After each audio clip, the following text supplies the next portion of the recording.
Found this the other day. I actually kept a diary of the few days. 12th of February 1983. Filming has been fantastically slow and tedious. The snow comes down on the words turn over as if summoned by an incantation, and in a remarkable variety of textures. Often it's as big as gravel stones, and the flagstones look like a working model of Brownian motion. Oh, that's rather... That's extremely lyrical writing. Hard Very to good. identify. Very well written, the whole thing. Thank you so much. Rather better than the series. On Monday, Tuesday, worried dreadfully that Rowan's character was a disaster, but it seems to be gelling well. Oh, Yeah. it's gelled. Tim McInerney is brilliant, as is Tony Robinson. Quite splendid juices being squeezed from a rather shriveled selection of lemons. What comes in my head first about Series 1 is freezing to death in Alnwick Castle. I can remember on the very first day, Tim McInerney and I started to get the giggles because in the previous hour we had been subjected to 5 different kinds of snow. It was everything the Northeast had to throw at us. The hailstones are as fat as mint imperials, and it's so cold we have to wear our long johns in the bath. Despite its quite graphic description of the difficult conditions, actually the tone is quite optimistic. I mean, you don't sound like a man about to jump off a cliff.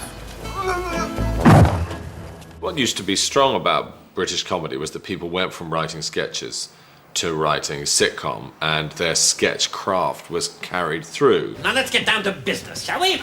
Business, my lord? Yes, I'm bored because we're looking at some of the ways we can actually make a bit of money on this job. Some of the things that are best in Series 1 are really sketches. There appear to be 4 major profit areas.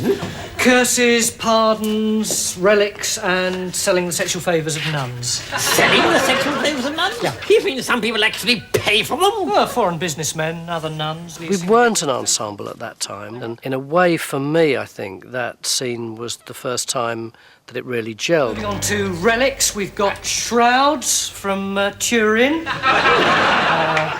wine from the wedding at Cana, splinters from the cross, and of course there's all the stuff made by Jesus in his days in the carpentry shop. Got pipe racks, coffee tables, coat stands.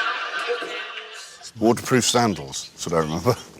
This was my one good scene in the first Blackadder series. I was so pleased I got this. Oh, I haven't finished this one yet. It's so verbal, isn't it? Nice props. I'm not knocking them at all, but just the 3 of us being serious and pulling faces. Absolutely. I have here a true relic. What is it? It is a bone from the finger of our Lord. It cost me 31 pieces of silver. Baldrick, you stand amazed. I thought they only came in boxes of 10. Look at you. You should be shot for that kind of acting. No, I could have been much worse.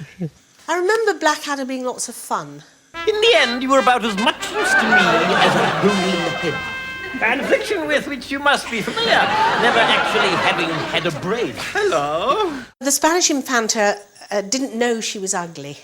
That's the sad thing, really, about it. Here I am, awaiting the arrival of the most beautiful, ravishing... Hello! Leave me alone, will you? I'm trying to talk to someone.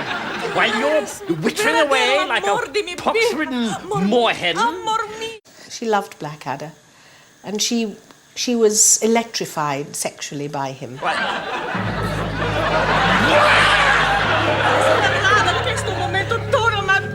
I have waited for this moment all of my life. Your nose is smaller than I expected. For him, it was tough. He felt a huge responsibility, kind of carrying the show.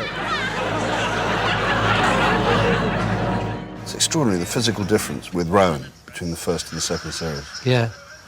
Do your funny walk then, Adder. Moi? Do the funny Blackadder walk. I haven't got a funny Blackadder walk. What's as I'm aware. You do one like that. What's something Weasley?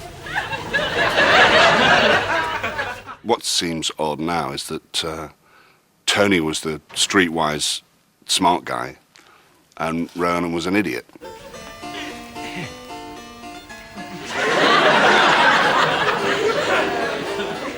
Incredibly dysfunctional, almost twisted person, a bit like what Mr. Bean became. Rowan wasn't entirely relaxed in the first series, as were none of us, because we weren't quite sure, we were still not quite sure what we were doing, you know. Rowan's character wasn't properly sorted out. Oh my God, this is impossible. I can't do this. We tried to do too much with Rowan's character in series 1 because he was sort of aggressive and stupid and posh and cowardly and brave. So I think it was a sort of agglomeration of quite a few funny things that we knew Rowan could do. But it's interesting how, you know, an amusing costume and a daft haircut, an amusing character doth not make. Yeah. I sat there wanting to laugh and unable to a lot of the time. I did laugh quite a lot, but I hope desperately that I shall laugh more the next week. What exactly is funny about this? What is funny about having that character? Farewell, sweet England, and noble castle, first watering place in the desert of my life. Farewell, gentle gibbets, and sweet crenellation, and farewell, dearest gutters. I remember that famous comment of yours, you know, looks like $1 million but cost £1 million. I suppose the good thing about the modern BBC is that they would never have allowed us to do this, you know, to do what we did.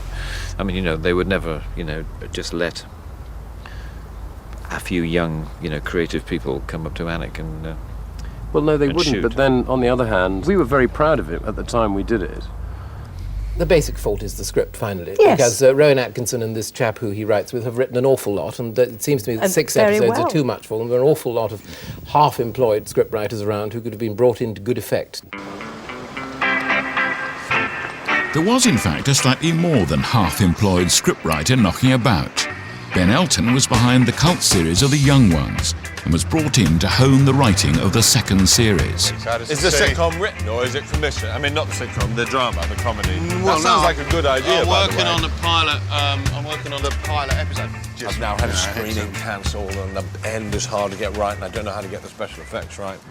I think we met at a script meeting for what was going to turn into Spitting Image. And I was startled to find a huge fan of Blackadder 1. These were before the days of ratings. That was always the shock. I mean, I still don't know how many people watched any episode of Blackadder. And I remember on BBC, well, I used to wander around Shepherd's Bush looking in people's windows, particularly people with basement flats, to see whether or not anyone was watching. You were Blackadder looking to 1. see if there were any nude girls who had left their I was windows. looking to see whether or not anyone was watching Blackadder 1 because I didn't know whether or not it'd be a success or otherwise. Well, I wondered who that kind of ginger perv was whilst Kate and I were singing the theme tune. He lived rough. He talked rough. He wore a rough. Blackadder 2. Coming soon. Ish. They would sit in different rooms, probably even in different houses, having divided the series into 2 halves, and they'd write 3 episodes each and then swap over. And it always led you somewhere else, you know, OK, execution, head being cut off, how's he going to get out of it? Obviously stick the head down the back of his tights, obvious, you know, but it may not have been obvious to the person who started with the beheading. Well, I've got the body, my lord, and I see you've got the head. Yes, but look, it's no good, Percy. No one's ever going to believe we've just cut it off. It's gone green. Ben and I never wrote together, mainly because we had better things to do with our time. We were both completely obsessed by pop music, madness, very great era for Madonna. I seem to remember endless meetings when all we talked about was which was our favourite track on True Blue. And I remember us going to see Kylie Minogue, and we were literally the only 2 men there. It was very early on in her career, and the entire audience was made up of 30-year-old women who watched Neighbours, and their daughters, who also watched Neighbours, and were, by the time Kylie came on, fast asleep. However enjoyable the writing process and however well the scripts were shaping up, Ben and Richard were less than lucky to get an ominous letter from the BBC's head of comedy. Michael Grade had come in, and he looked at the ratings, and it doesn't stack up. It's not good enough for the little ratings they're getting, and it doesn't get enough good reviews. It's finished. And I remember the sentence very clearly, for this season, and realistically that means for good. Very sorry about this, it's over. At which point, a combination really of John Lloyd, Rowan Atkinson and Rowan's agent, Richard Armitage, at the time, went into overdrive